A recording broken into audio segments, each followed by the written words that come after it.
Hi again, this is Melissa and I'm standing here in the Foursquare Garden at Renfrew Park. It's run by the Institute at Renfrew.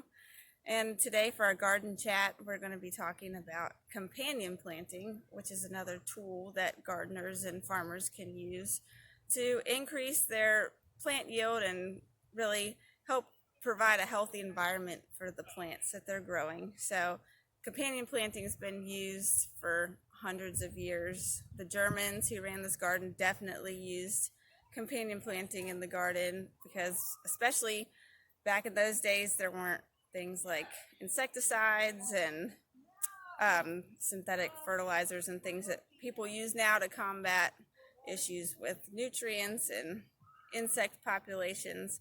So the idea of a companion plant, just as an overview, is planting two plants nearby each other so that they can mutually benefit one another, or maybe one will benefit the other, but it's using a plant to provide a service for another plant.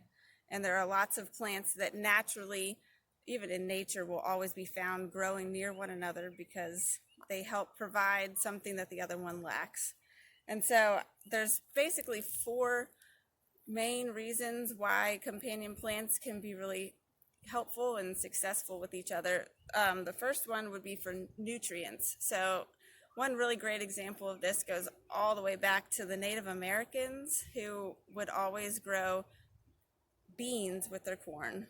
Beans are legumes that provide nitrogen, and corns are heavy feeders on nitrogen. So they would plant the corn would grow up, then they plant the beans next to it when the corn was just a little bit tall, and the beans would use the corn as a trellis, so then they could harvest off of the trellis, and while it was growing, the beans would be actually feeding the corn, so they worked as a system. And then into that system, they also would use squash, which brings me to another reason for companion planting. The squash would thrive in partial shade underneath of the corn and the beans.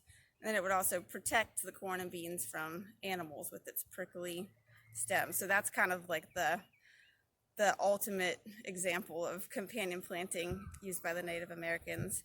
Another big reason for companion plants is to help with insect control. So over here we have some squash that we've planted. The squash is just coming up, but when it gets to be a little bit taller, we'll put some seeds of radishes, especially icicle radishes, next to the squash.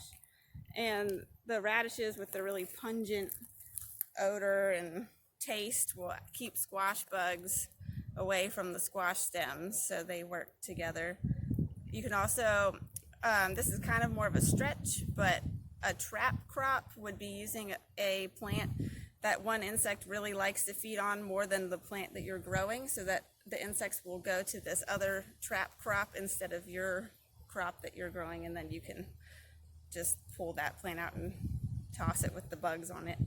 And then one last reason for companion planting would be animals. Like the squash would keep the animals away from the corn and beans. Sometimes you can also plant something like a native berry plant, maybe with berries that aren't as tasty to a person, but if you plant it near your cherry trees or near your berry bushes that you want to harvest, the animals might find themselves on the native plant more often than on your own food. So I hope you learned something today with this garden chat and maybe get to try out some companion planting in your own garden.